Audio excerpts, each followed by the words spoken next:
harus menyerahkan dirinya untuk jadi budak. Nah, yang ketiga, orang jadi budak karena kesadaran dirinya bahwa dirinya tidak punya kesempatan hidup dengan benar, dengan baik, maka dia menyerahkan kepada orang lain, kepada Tuhan, seperti Yusuf itu dijual. Nah, Bapak Ibu ya Tuhan, kita sebagai orang yang percaya pada Tuhan Yesus, kita yang telah menjadi orang yang dibangkitkan Tuhan Yesus, maka kita punya tanggung jawab apa? Kita jangan menghambakan diri kepada dosa. Jangan menyerahkan diri kita kepada dosa.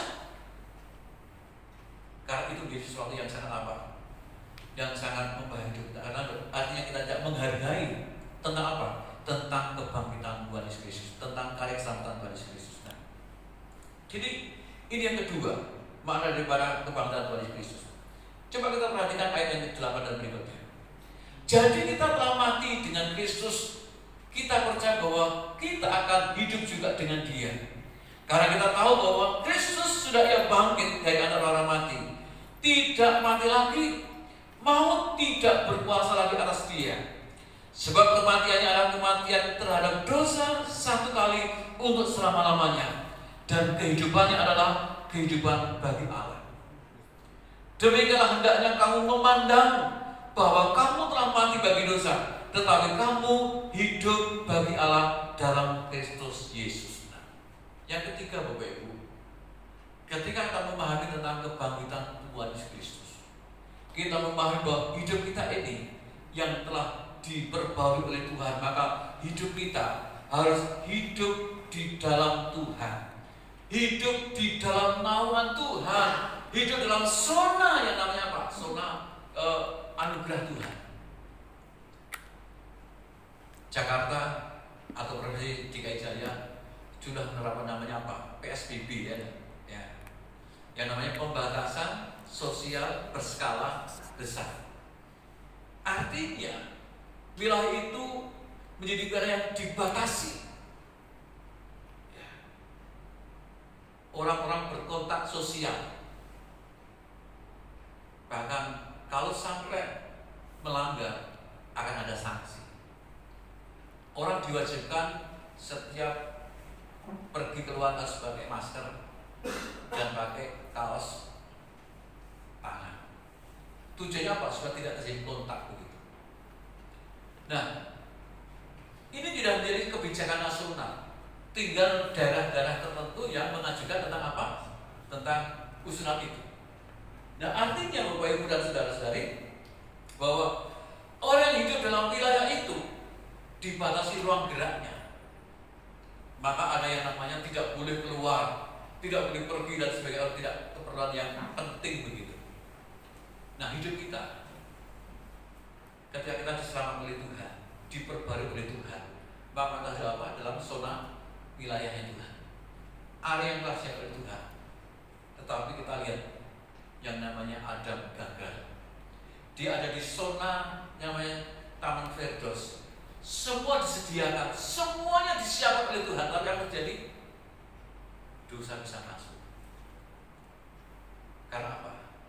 Karena dia memberi ruang kepada dirinya untuk diperdaya oleh dosa. Hidup kita juga harus berpikir demikian. Yuk, setelah kita diperdaya oleh Tuhan, jangan menyerah diri kita untuk jadi hamba dosa, dikuasai oleh dosa, dikuasai oleh sesuatu yang akan merusak hidup kita dan menjadikan pengorbanan menjadi sesuatu yang apa? Yang sia-sia. Nah, berikutnya yang keempat, ayat ke-12 dan berikutnya. Sebab itu hendaklah dosa jangan berkuasa lagi dalam tubuhmu yang fana, supaya kamu jangan lagi menuruti keinginannya. Dan jangan kamu menyerahkan anggota tubuhmu kepada dosa untuk dipakai sebagai senjata kelaliman. Nah, yang keempat Bapak Ibu, makna kebangkitan Tuhan Yesus Kristus dalam hidup kita adalah kita yang telah ditebus dari dosa, diperbarui dalam hidup kita, supaya anggota tubuh kita jangan kita serahkan. Ya, anggota tubuh kita banyak, ada kaki, ada tangan, ada bagian tangan ini banyak lagi organ tubuhnya. Maka Yesus pernah berkata, lebih baik kamu masuk surga dengan apa? dengan tangan yang terpotong.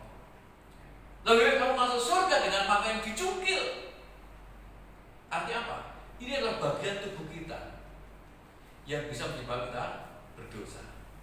Nah, ketika saya mendengar sebuah khotbah Bapak Ibu, ada seorang pendeta bertanya kepada seorang paranormal, kira-kira apa yang bisa menyebabkan orang tidak bisa berbuat dosa? Nah, paranormal itu berkata demikian, kalau orang sudah menghentikan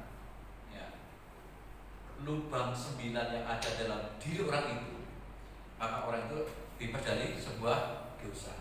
Nah, lubang kita apa? 9 itu. Telinga 2, hidung 2, terus mata 2, 6 kan? Nah, yang ke-7 apa? Mulut. Yang ke-8 apa? Nih. Yang ke-9 apa?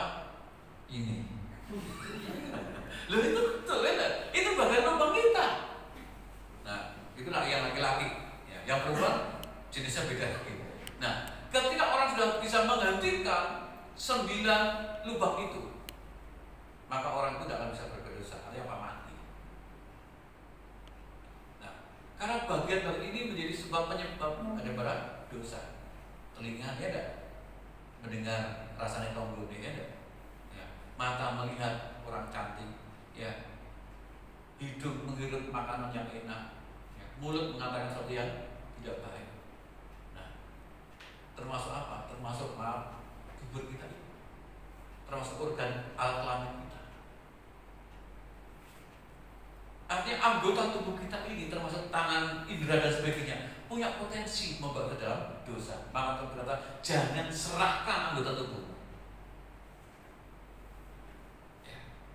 Jangan serahkan atau dipercayakan. Maka Tuhan berkata bahwa lebih baik kamu masuk surga dengan mata yang tidak ada satu, atau tangan satu, atau kaki satu. Karena apa? Anggota tubuh itu, kalau itu yang menjadi penyebab dosa, maka lebih baik dibuang. Tetapi pertanyaan bukan kita harus membuang itu, tapi Tuhan mengenai sebagai kita lebih sempurna. Seluruh anggota tubuh kita adalah anggota tubuh yang bisa dibawa ke surga.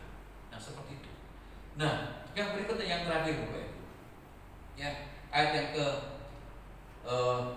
13 bagian B. Dan serahkanlah anggota tubuhmu kepada Allah untuk menjadi senjata kebenaran. Nah, ini yang terakhir.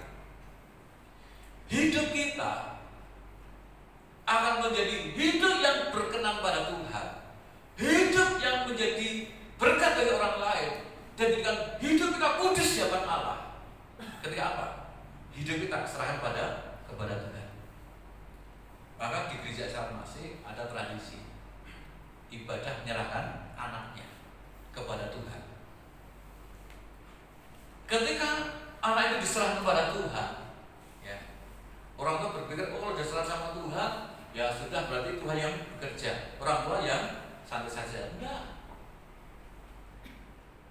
Kita ingat kisah tentang siapa? Samuel. Nah, Samuel ketika diserahkan oleh ibunya kepada Imam Eli, dia dididik di dalam bait Allah. Dia dididik oleh seorang imam, walaupun imam itu hidupnya rusak, keluarganya rusak, tapi ketika dia diserahkan kepada Tuhan, karena dia berdoa dan dia bernasar kepada Tuhan, maka anak ini menjadi orang yang diberkati Tuhan, dipakai Tuhan luar biasa. Nah, hidup kita, kalau kita serah kepada Tuhan, maka Tuhan mampu memimpin hidup kita. Amin. Tuhan mampu menjaga hidup kita, Tuhan mampu melindungi kita, dan Tuhan mampu memakai hidup kita menjadi senjata kebenaran. Artinya kita bisa mampu melakukan sesuatu yang menjadi berkat bagi orang lain, menjadi hidup yang memuliakan Tuhan, hidup yang menghargai tentang karya Tuhan. Jadi malam hari ini atau hari ini Bapak Ibu ya Tuhan, mari kita renungkan supaya kita memahami tentang makna kebanggaan Tuhan. Serahkanlah hidupmu kepada Tuhan. Serahkanlah itu menjadi sebuah persembahan kepada Tuhan, karena itulah yang berkenan kepada Tuhan. Melalui peringatan Paskah ini, mari saya mengajak kita merenungkan. Kesimpulannya adalah Kebangkitan Tuhan adalah peristiwa kebenaran yang Tuhan telah membuatkan dan Tuhan genapi di dalam kehidupan Tuhan. Yang kedua, makna daripada kebangkitan Tuhan yang pertama adalah kita harus menjadi orang-orang yang mulai mengarahkan hidup kita kepada jalan kebenaran Tuhan, hidup di dalam pimpinan Tuhan. Yang kedua, kita harus menjadi orang yang sadar bahwa kita telah dibangkitkan. Kita tidak boleh menyerahkan anggota tubuh kita jadi senjata kelaliman, senjata yang merusak, baik merusak diri kita maupun merusak orang lain. Dan yang ketiga, yang terakhir adalah mari kita memahami bahwa hidup kita yang telah mendapatkan kasih karunia dari kebangkitan Tuhan Yesus, kita serahkan kepada Tuhan sebagai senjata kebenaran. Ya, maka itulah menjadi ibadah yang memuliakan nama Tuhan. Selamat Paskah. Tuhan Yesus memberikan kepada kita kepastian yang sungguh, karena kita menjadi orang-orang yang selalu diberkati oleh Tuhan. Amin. Mari saya mengajak kita mendengar firman pada saat ini. Kita mendengar sebuah pujian. Serahkanlah hidupku padaku, serahkanlah seluruh persoalanku, sebab di dalam namanya ada jaminan kekal di dalam segala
Firman-Mu mengajar kami bahwa kebangkitan-Mu adalah kebenaran yang menghadirkan kepastian. Sebab itu datang dari Tuhan. Engkau rencanakan dan Engkau membuktikan sebagai kebenaran iman kami, baik dinubuatkan oleh para nabi, juga Engkau nubuatkan secara pribadi tentang penderitaan, tentang kematian dan kebangkitan. Biarlah kami orang yang bisa memahami tentang makna kebangkitan Tuhan. Ternyata kebangkitan Tuhan menjadikan hidup kami mengalami kebangkitan, menjadi orang yang hidup baru di dalam Tuhan. Hidup kami punya landasan kebenaran untuk kami berjalan, untuk kami berbuat sesuatu yang sesuai dengan firman Tuhan, yang sesuai dengan kehendak Tuhan. Kami bersyukur tentang kebangkitan-Mu menjadikan kami bangkit di dalam Tuhan, yang membebaskan kami daripada segala dosa, membebaskan kami daripada kutuk maut, dan menjadikan kami sebagai pribadi-pribadi yang boleh memiliki hidup kekal di dalam Tuhan. Oleh karena Tuhan, kami ingin belajar memaknai kebangkitan-Mu untuk tidak membuat diri kami menyerahkan kepada dosa, menyerahkan diri kepada keinginan dosa, dengan memberikan kesempatan anggota tubuh kami untuk berbuat dosa. Tetapi sebaliknya kami rindu Tuhan, hidup kami mampu melakukan kebenaran. Anggota tubuh kami mampu melakukan kebenaran karena kami ingin menyerahkan hidup kami kepada Tuhan. Kami mau serahkan persoalan kami mau serahkan pergumulan kami, dan kami serahkan hidup kami kepada Tuhan. Karena kami punya kepastian kebangkitan-Mu membangkitkan kami di dalam Tuhan.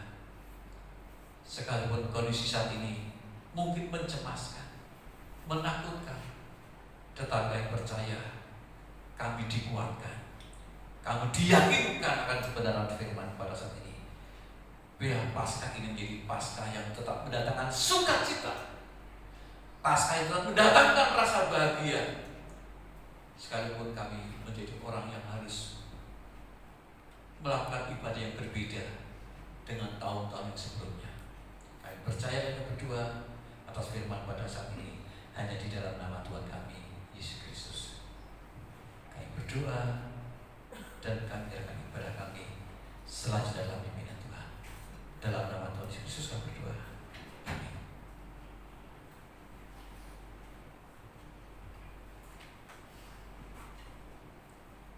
Shalom Bapak Ibu saudara sekalian.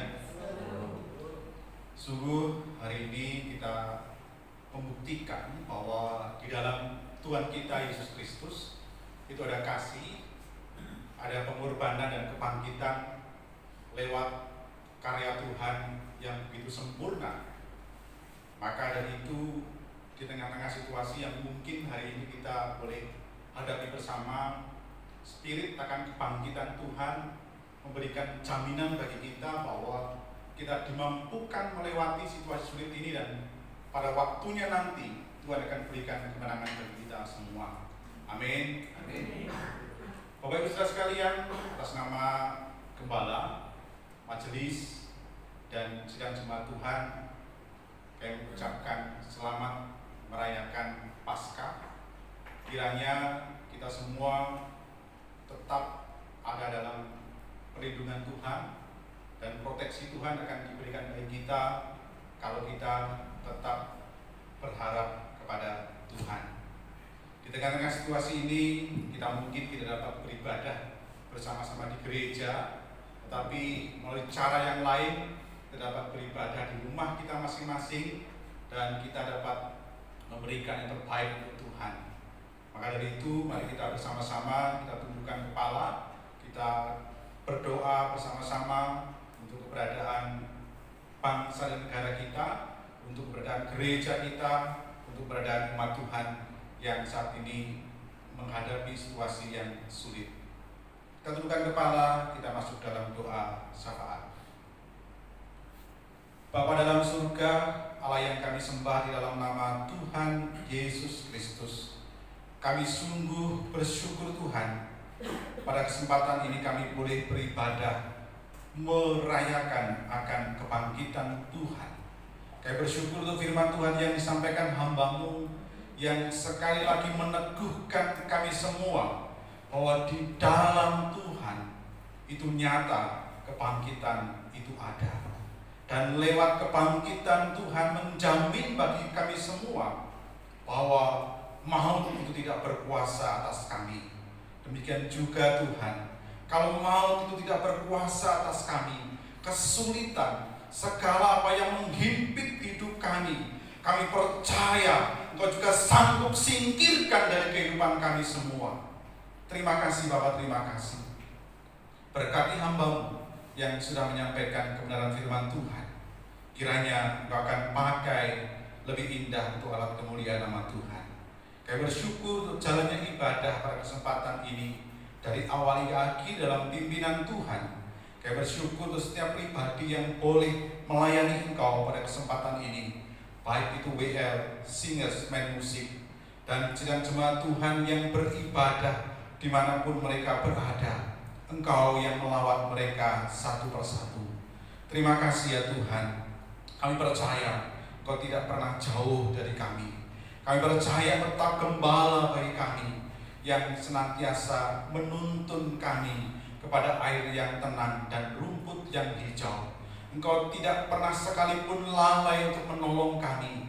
Engkau tidak pernah sekalipun membiarkan kami menghadapi pergumulan seorang diri. Engkau selalu ada bagi kami. Bahkan Engkau menampung air mata kami dengan kilpat-Mu.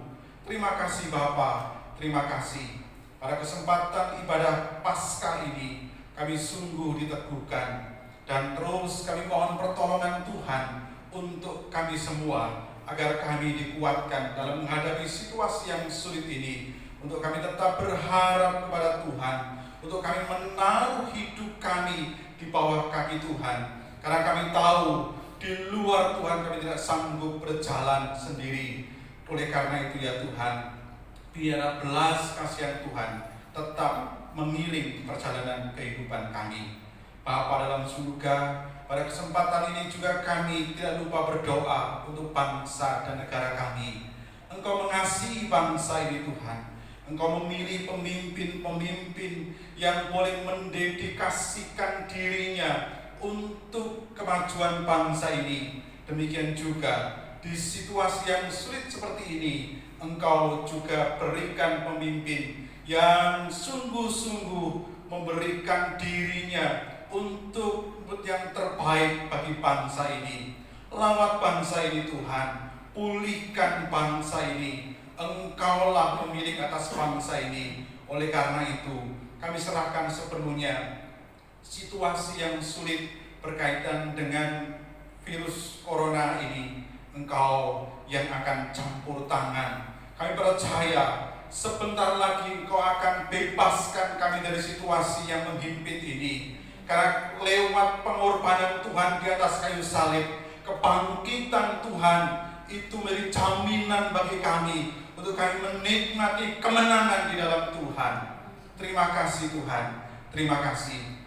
Engkau juga berkati anak-anak Tuhan, saudara-saudara kami yang hari-hari ini dalam pergumulan yang begitu sangat sulit. Mereka mungkin kehilangan pekerjaan, mereka mungkin kehilangan sumber mata pencaharian, tapi kami percaya tangan kasih Tuhan tidak pernah hilang dari mereka. Engkau tetap berikan kekuatan bagi setiap saudara kami. Terima kasih ya Bapak, terima kasih. Juga kami serahkan untuk setiap gereja yang ada. Hari-hari ini mungkin tidak dapat mengadakan ibadah secara bersama di gereja, tapi kami percaya ibadah bagi kami orang percaya tidak hanya di gereja secara bersama-sama, tapi ibadah yang sesungguhnya adalah ketika hati kami tertambat kepada Tuhan, hati kami rindu mencari Tuhan. Itulah ibadah yang sesungguhnya. Oleh karena itu Tuhan, di momen seperti ini, biarlah semangat kami, spirit ibadah kami tetap menyala-nyala untuk Tuhan. Terima kasih Bapak, terima kasih. Berkati pemimpin gereja, berkati gereja-gereja yang ada, berkati misi-misi penginjilan, dan juga berkati kami semua. Pada akhirnya, seluruh kehidupan kami satu pekan ke depan hanya kami mau serahkan di dalam pimpinan Tuhan kami, Yesus Kristus. Mari jemaat Tuhan, kita bersyukur ibadah kita boleh dipimpin oleh Tuhan. Tiba waktunya untuk kita meninggalkan rumah Tuhan, kembali ke depan kita. Lagi mari kita peringati Paskah ini dengan sukacita di dalam Tuhan yang memberikan kekuatan, perlindungan, bahkan kemenangan atas maut bagi kita. Mari arahkan hatimu kepada Tuhan, pandanglah wajah Tuhan, angkat tanganmu, dan terimalah berkat Tuhan pada saat ini. Biarlah saat ini Tuhan memberkati engkau dan memberi engkau. Tuhan menyerahkan wajahnya dan memberi engkau kasih karunia. Tuhan menghadapkan wajahnya kepadamu dan memberi engkau damai sejahtera yang engkau terima dari sekarang dan sampai selama-lamanya. Haleluya. Amin.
Tuhan Yesus memberkati kita semua.